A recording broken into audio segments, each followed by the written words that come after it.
The county fire department. This sanctimonious crap. Because it comforts me. Well, there's more to life than being comforted. Like what? Living. Thanks for staying up later. Melanie Griffith with us for the next half hour. Now, Don was here a week or so ago. Talked to him about Paradise. Let's get your take on it. What drew you to this script, and what's your feeling about the finished product?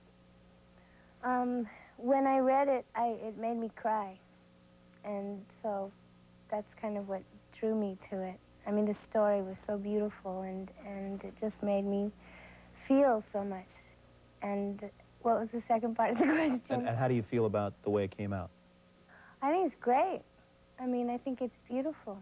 I find it very hard to watch myself on film, but I loved watching my husband, and I loved watching the kids.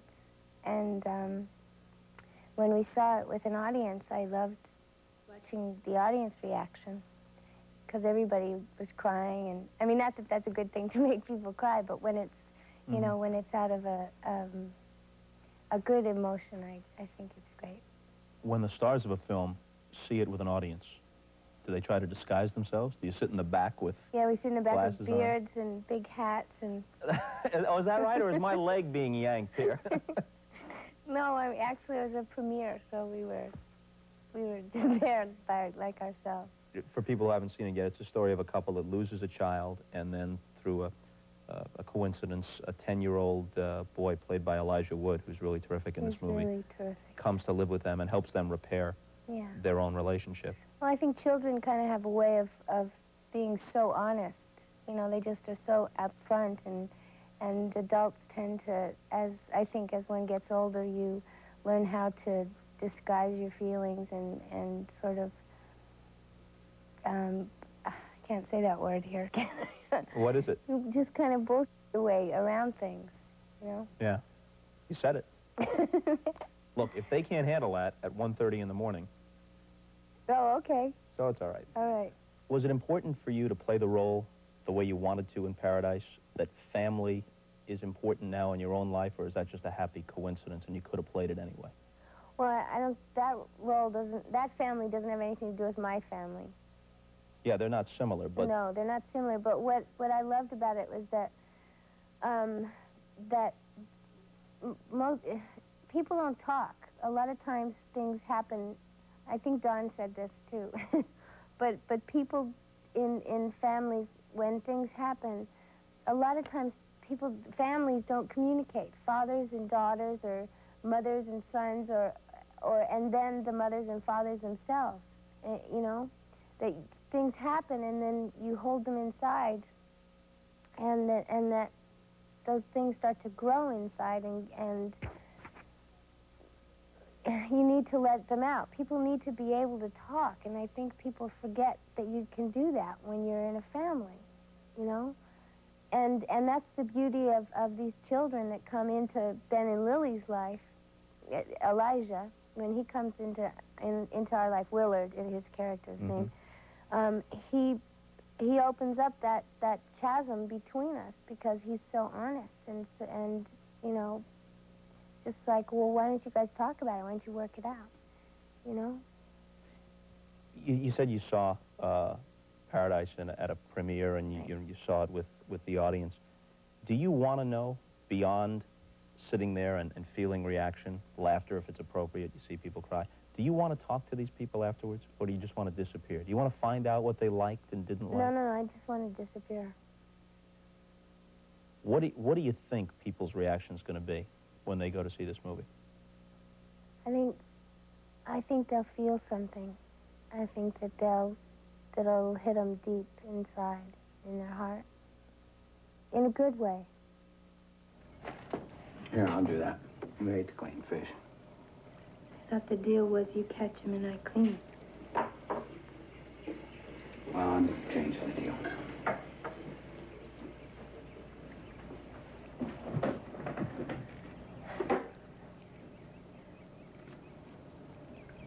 Ben thinks you're beautiful.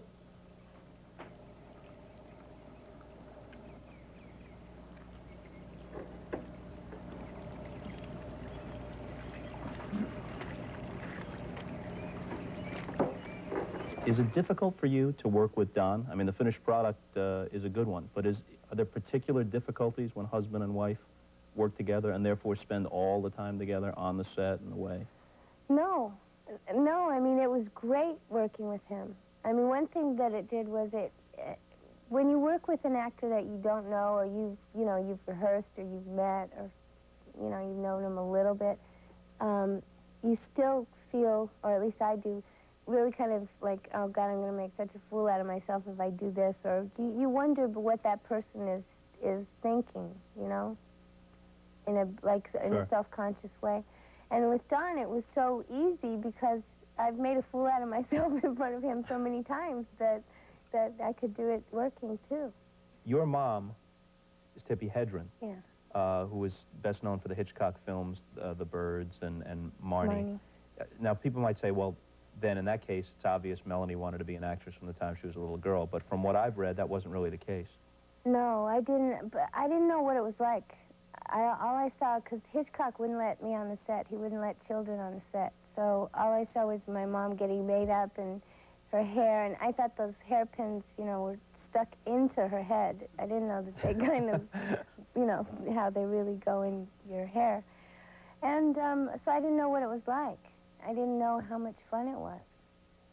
So I didn't want to be an actress. I wasn't sure what I wanted to do. And then when I met Don, and we had been together for about 2 years, and I was 16 then, and he said, why don't you do something with your life? Because I was just like following him around, And so I tried modeling, and by accident I got this call for an interview, and I thought it was a modeling job, and it was for this movie called Night Moves that Arthur Penn directed, and I went in and I said, oh, well, if it's a movie, I really don't want to do this, and I hadn't met Arthur yet. I met the casting director, and he said, well, just take this home and read it and come back and just try it. And so Don worked on it with me, and I went in and read for Arthur, and I think I read like 4 times, and I got the part. And that's how I started doing it. And once I started doing it, then I realized how much fun it was, because it's really like being a kid, And not every actor or actress says that it's fun.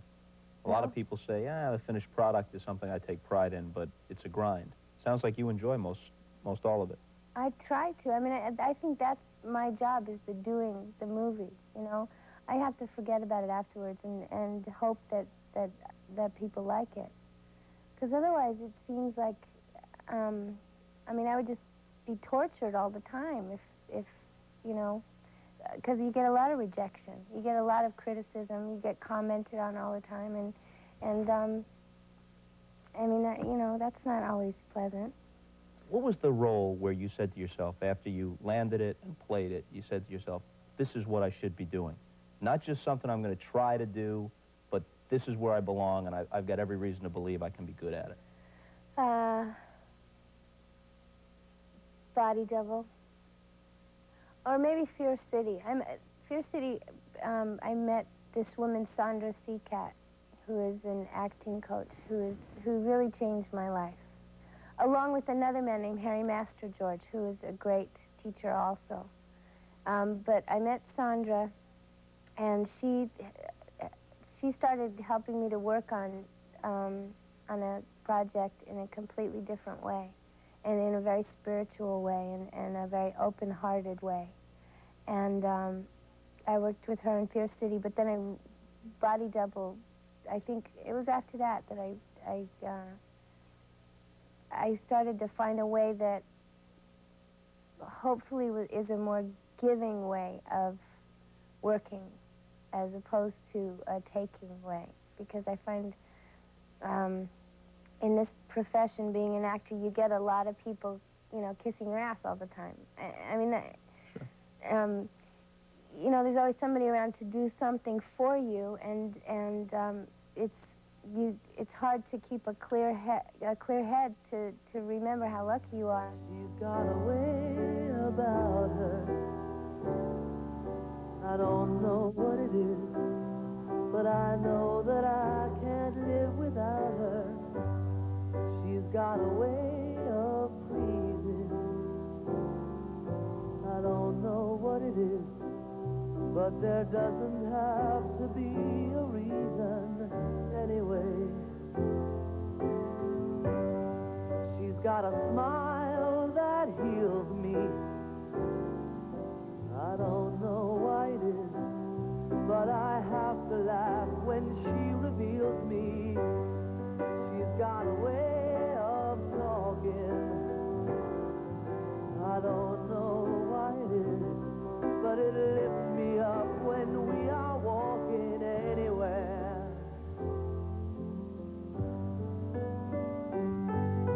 She comes to me when I'm feeling down, inspires me.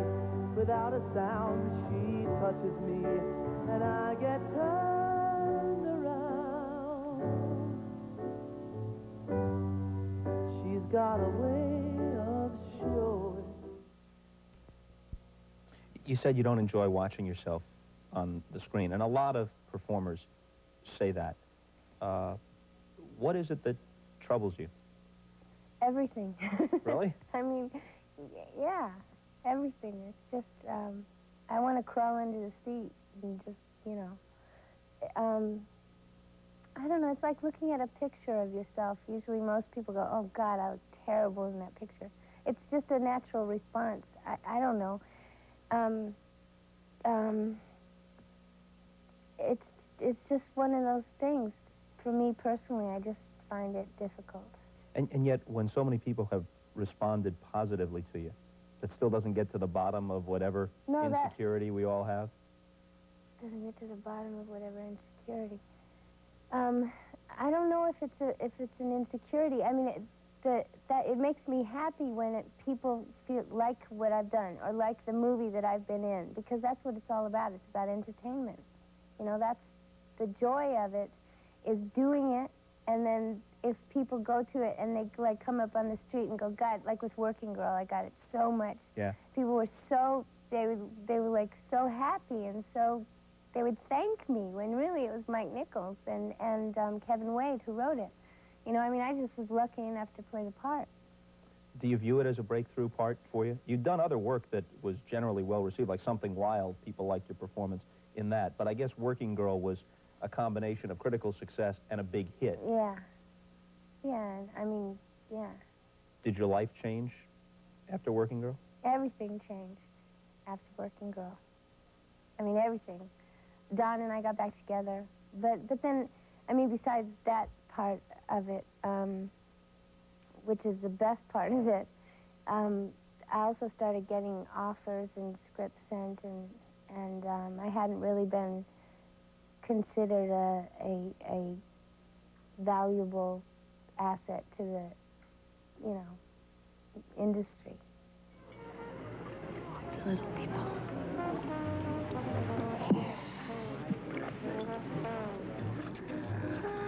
Oh, boy, oh, boy, oh, boy, oh, boy, oh, boy. You okay? I'm fine. I'm just fine. I took antihistamine before, and it's a nice little buzz. Wow. I didn't know they let bad girls into these things. Do I look like I don't belong here? No. No, I'm sure you're a real ace at whatever it is that you do. Damn straight. But how you look. I have a head for business and a bod for sin. Is there anything wrong with that? No. What's the difference in how men in general reacted to Working Girl and how women in general reacted to it? There's not a big difference. I mean, guys loved it too.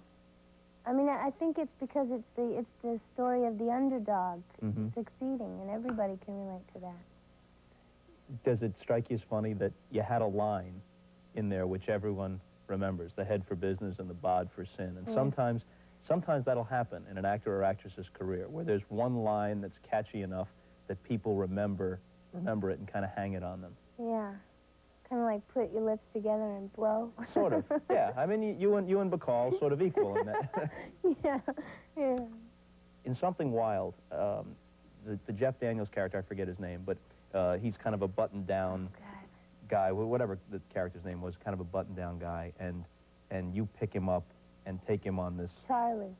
You take Charlie on this escapade that kind of shows him a new side to life. What's your recollection of working on that film? It was great. It was fun. We shot that film mostly in sequence, so which makes a big difference. To me, it does. It's nice to go, you know, as the movie goes. Most of the time you jump around, you shoot, like on the same day, you shoot the beginning of the movie and the end of the movie, you know. And, but I loved working with Jonathan Demme. He was great. And Jeff Daniels was great. Everybody was great. And it was a great character. It was a really fun character. And it was just fun, you know. Just to the vibes, them I work a certain way. Irie. Just so I wanna penetrate the other one like how. You game? You're a funny girl. Go. Ow.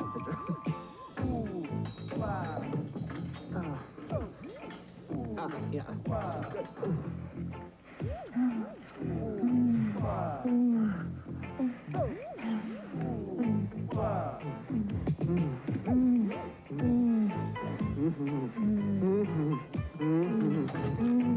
Oh, God, that's a new t-shirt. Back with Melanie Griffith. Let's backtrack a little bit. We mentioned Alfred Hitchcock earlier, and without getting into all these details that have been covered before, apparently he was fond of your mom, and she didn't reciprocate that romantic feeling. And did she believe that he kind of sabotaged Marnie because of his own mixed feelings toward her, that the film could have been better? And I don't know if she believed that. I believe that. What made you believe it? I mean, I don't know. I was too young to know exactly what happened, but from what I've heard, once there was that rejection, he was really pissed off at her and decided to just kind of not support the film and not put it out there the way he usually did. Didn't he send you a weird present one time? Yeah, he sent me it was like a box that looked like a coffin, and inside was like a Barbie doll, but it was my mother. It was an exact replica of my mom in the green suit from the Birds. How old were you when you got this? 6. Man. I didn't play with it. Well, that's healthy, but... But I mean, that's kind of strange. You know, a lot of times people ask me about that, and I mean, God rest his soul. Look at what he gave us. He gave us so many beautiful, incredible movies and so much entertainment. And just, personally for my mom, you know, it wasn't too pleasant. Did she discourage you then, or just kind of remain neutral when it came to going into films? She's always been really supportive. She's great.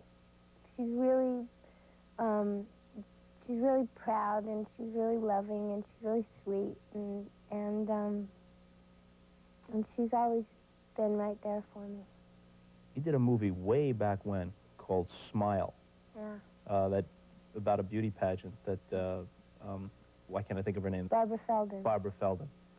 That's one of those little movies that might show up now and then on cable, kind of overlooked, but a nice little bit of business in its own modest way. Mm-hmm. You couldn't have been terribly old when you did it. What do you remember about it? What do I remember? I turned 17 on it. On the day we did the actual beauty pageant, it was my birthday. And who were you in this film? Barbara Feldon was the kind of pageant director, yeah. Sort of. I was Miss Simi Valley, I think. Simi as in S-E-A-M-Y or no. S-E-E-M-E? No. I don't know how to respond to that. I think it's S-I-M-I. Simi Valley is a place in California. Had you ever considered in your life at any time entering a beauty pageant? I did. Oh, you did? Actually, yeah.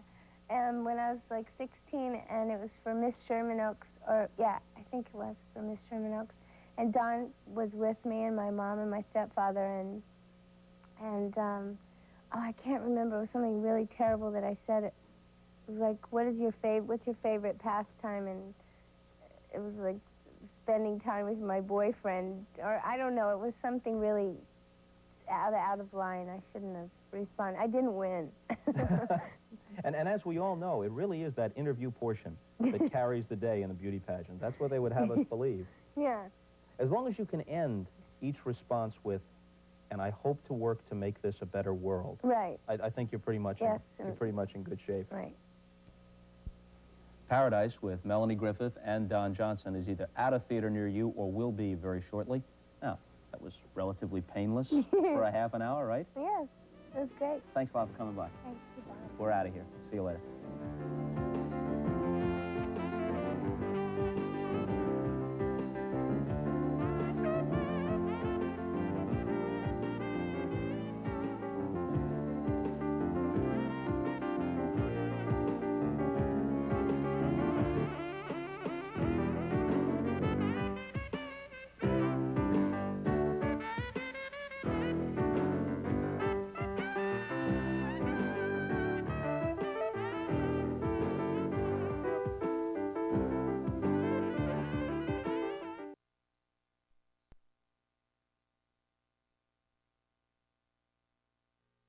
He was, of course, TV's wise guy. And, you know, just before we sat down here, I was talking to a friend of mine who is a TV critic for a newspaper.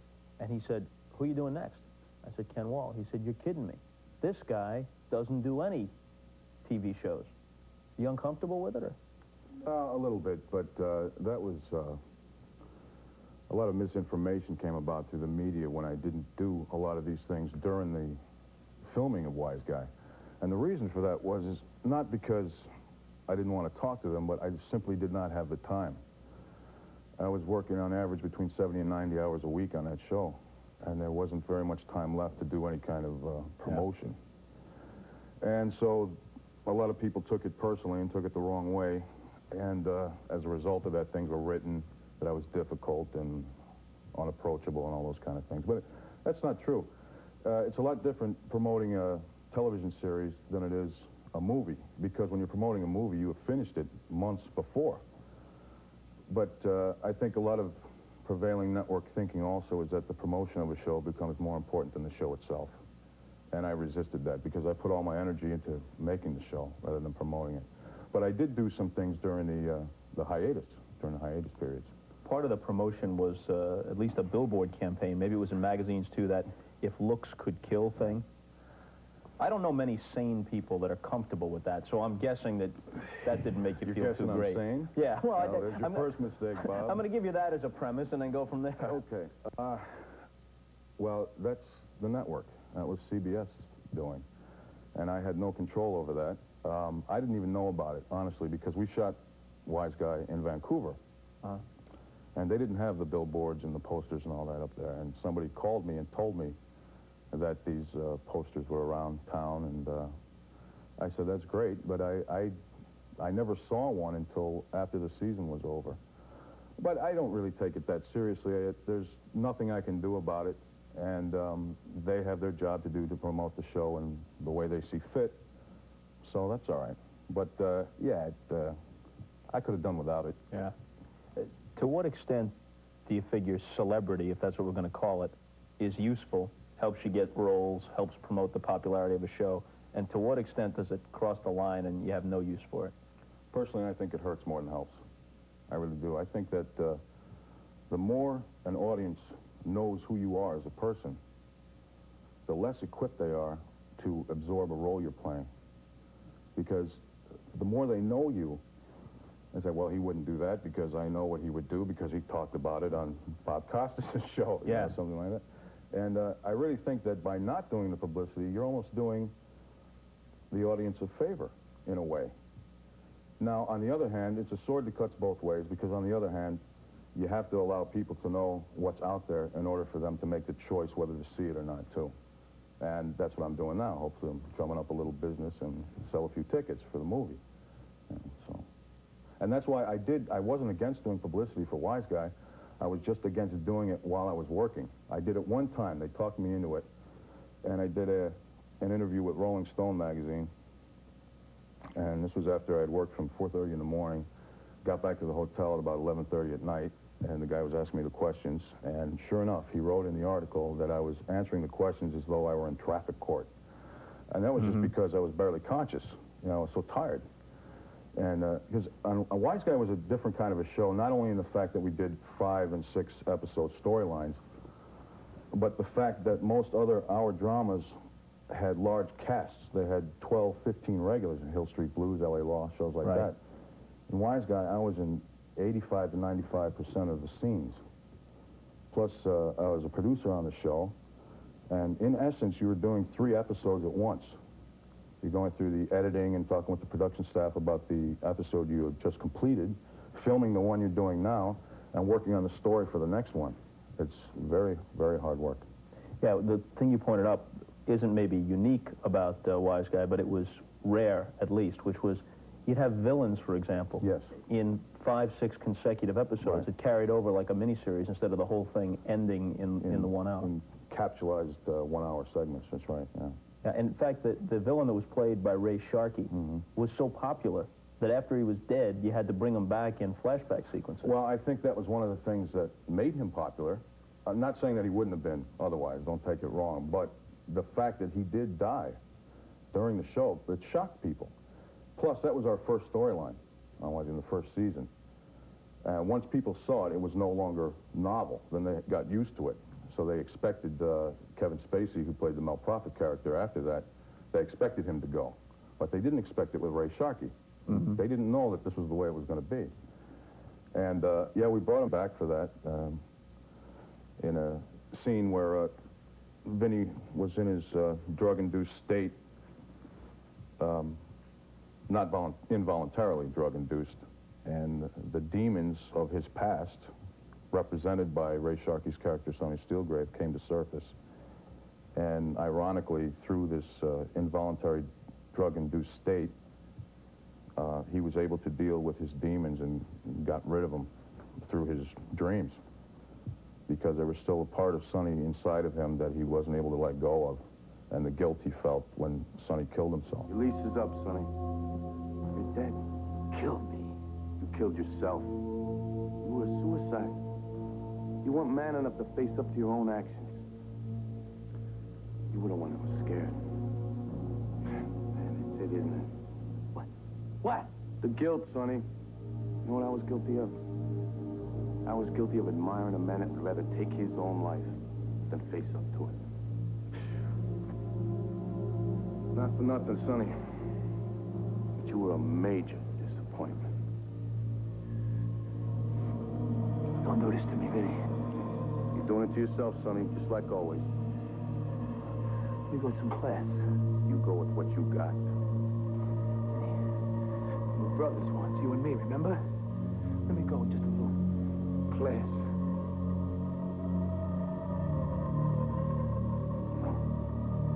And it worked out real well. We got nominated for an Emmy and all that stuff. How close friends are you and Sharkey? Well, I haven't seen him for a while. He's been busy doing other things. I've been busy doing other things, but we call each other occasionally. And I remember I saw the show when he was on here, and there's one thing that I want to say in response to something he said, and that was, he said that Wise Guy was Kenny's show, and that's just not true. He was being overly modest. That's not true. It was all of our shows. It was his, it was Kevin Spacey's, it was Jonathan Banks, Jim Burns, everybody's show. And we went into it that way.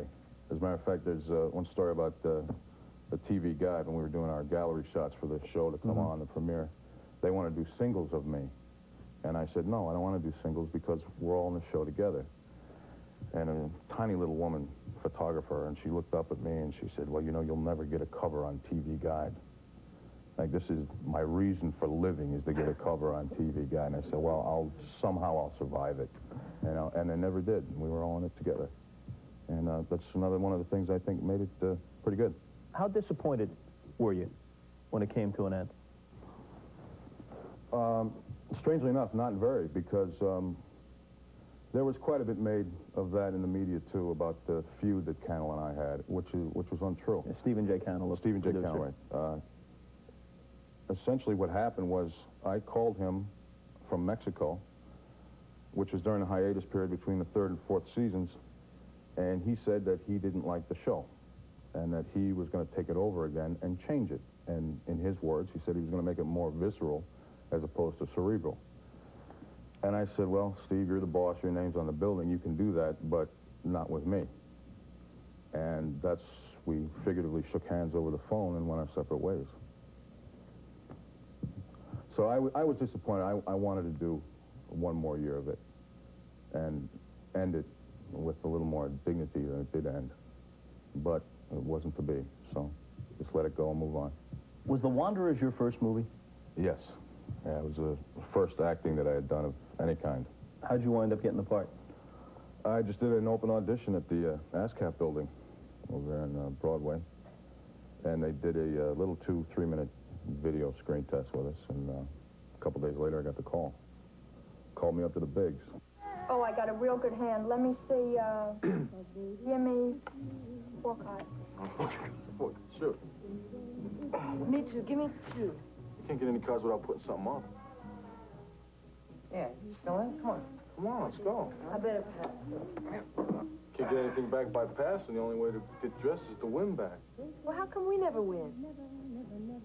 Who can say? I don't know. Confidence, luck of the draw. Wheel of fate just keeps spinning.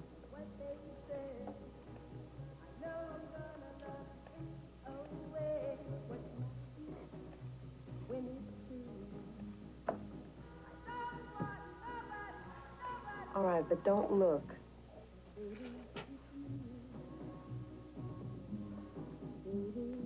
I think that movie holds up pretty well, looking back on it now. Yeah.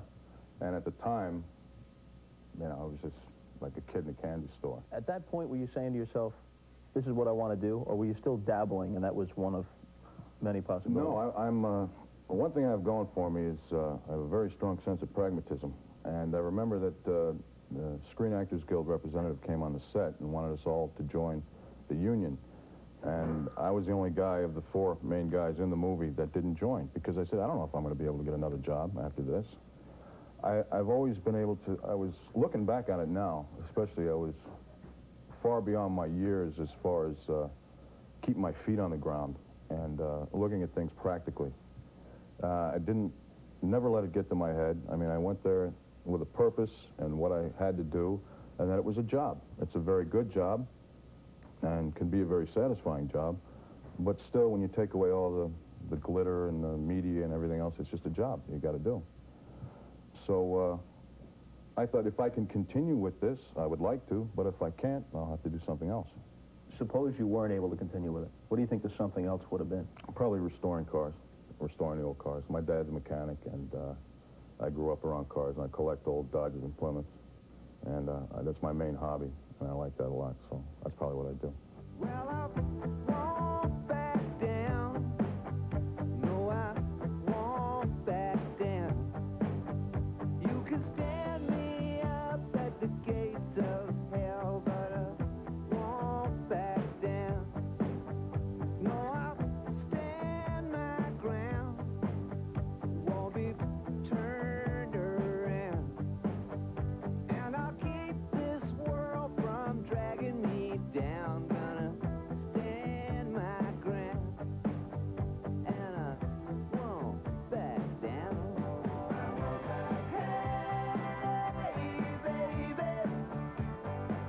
there ain't no easy way out. Hey, I will stand my ground, and I won't back down.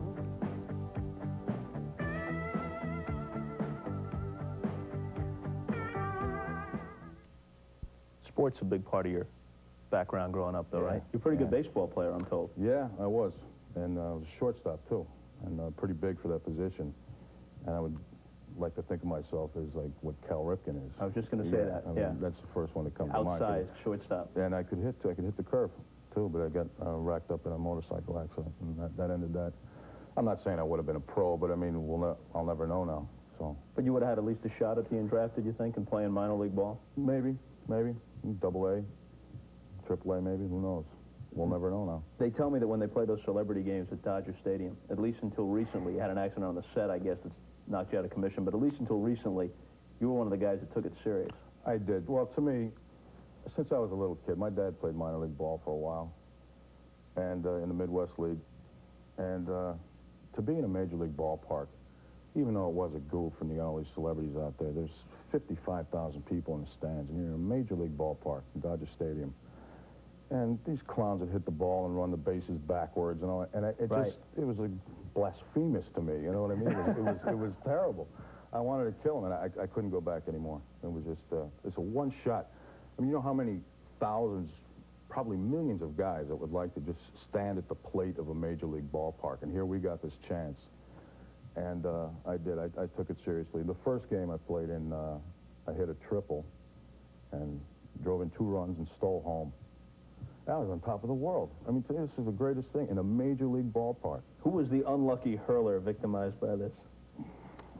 I don't remember, to be honest with you. It was some sports writer. Well, I remember in that case, he's lucky he could get the ball to the plate. Well, he didn't stand on the mound, though. He was like 20 feet ahead of the mound. But that was fun. And then I went back the following year, and then I said, I knew this was it. I had to hang up the spikes. Yeah, I'll give you one. And probably on any given day, you were 10 times the ball player I ever was. But I played in a game at Busch Stadium in St. Louis. Tony Kubek and I were doing the baseball game of the week when NBC had the game. And they had one of those fantasy leagues where the guys over 35 pay $2,000. They spend a week, and they're playing baseball with Bob Gibson and Tim McCarver, Lou Brock, Kurt Flood. It's the Cardinal championship teams of the 60s. And Randy Hundley, the old Cub catcher who was organizing the game, that's right, he spots me and Kubek in the booth. He says, why don't you guys come down and play as ringers? Costas plays for the Campers, and Kubek can play for the Cardinals. So Bob Gibson's on the mound. It's 1984. Gibson was then the pitching coach for the Braves, still threw a lot of BP, and he could get it up into the low 80s, I would guess. I'm hitting 6th, first 5 guys up, all strikeout. I come up, he blows 2 right by me, and there's about 10,000 people in the stands who stayed after this afternoon Cardinal game. So he blows the first 2 right by me, swings and misses. Now in comes the 3rd one. He lets up a little bit, and I foul it back. And I remember twisting around and seeing people behind the backstop fighting in a big league park for a foul ball that I had hit. And I say to myself, great, I strike out on the next pitch, but this is fine. I made contact. I'm not totally pathetic. Next pitch, lift the pop wide of 3rd. Mike Shannon goes over, lets it drop in the coach's box, so my at-bat continues. Gibson, still the competitor, glares at Shannon, ticked off, right? Brings the next one in, and I don't know how. Middle of the plate, I hit the crap out of this ball. A line drive in the left center field that splits Brock and Flood and goes to the wall on the AstroTurf, right? The fish you caught was this big, right? A triple. Okay, no, I believe it. All right. I want the footage of this. I want the footage of this on this show. To the wall for a triple, all right? This is what we call bench racing.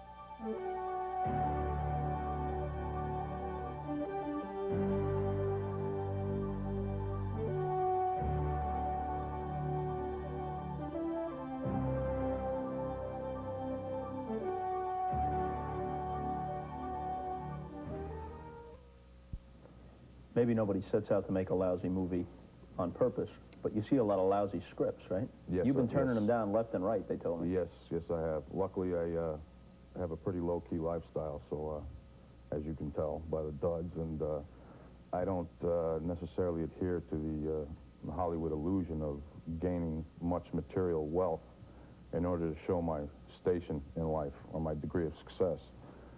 And being pragmatic again and growing up the way I did, I put my money away and took care of it so that I don't have to do a project that I want to do. I've had to do that a couple of times, and it's not enjoyable at all. And I've turned down 22 movies this year, this calendar year. And I just want to do something that grabs me, and I haven't found that yet. Are there specific sorts of roles that you keep seeing and you're turning down, or is it just a potpourri of lousiness? Yeah, it's pretty much a potpourri, Bob, of lousiness. I got to use that. Well, you could use it if you're on Jeopardy. You could take potpourri for 40, but other than that, I don't think the word is ever used on television. It's not allowed to be used, actually. That's good. I like that. Yeah, most of them are just, it's not a question of being typecast, because I don't worry about that, because you just have to turn them down. You don't have to do these things. Yeah. And I get varied roles offered to me, but it's more important that the story is good. The story's got to grab you, and I just haven't found that yet, that's all. Why'd you take The Taking of Beverly Hills? Well, What the grabbed reason you about that? is because it was so completely different from Wise Guy. Wise Guy was a very intense, very dark, very difficult show to do. It was very satisfying and very gratifying as an actor, but it was not fun. I can count 5 days when I had fun out of 66 episodes. And I wanted to do something different. I wanted to do something fun, something lighthearted. So I patterned this character I played, Boomer Hayes, after like what Joe Namath used to be like. The Playboy quarterback. I even used his number 12, the whole bit. And this guy has not a care in the world. And this movie is not to be taken seriously. It was, to be honest with you, it was for very selfish motives. It was more for my entertainment than anybody else's. What's the premise? The premise is there's a group of renegade cops, ex-cops, that are bitter about Beverly Hills, the people that have too much. And so they devise this plan that they're going to loot Beverly Hills. And how they do this is by staging a fake toxic chemical spill, thereby evacuating... Oldest trick in the business. Yeah, right. Why didn't I think of that? Thereby evacuating the city and then going in and looting all the houses of their valuables.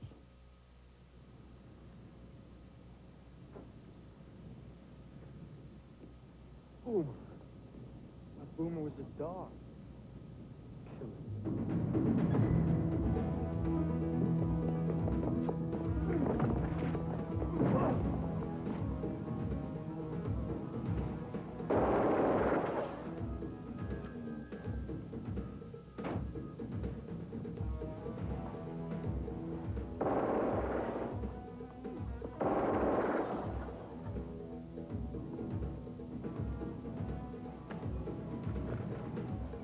And I inadvertently, my character inadvertently gets caught within the boundaries of Beverly Hills, and I have to save the day. Ken Wahl opens around the country tomorrow in The Taking of Beverly Hills, and now for our amusement, if not yours, a little pickup basketball, a few shots as we say so long. There it is. Off the, Yeah, blows the rapid fire. assist, misses the shot, There it goes is for the again. bank, 0 for 2. Don't watch it. Shoot it and go. Shoot it Ladies and gentlemen, only this stands between me and total disgrace. See you later.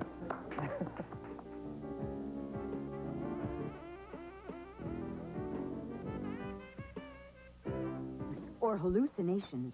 Next, Donahue.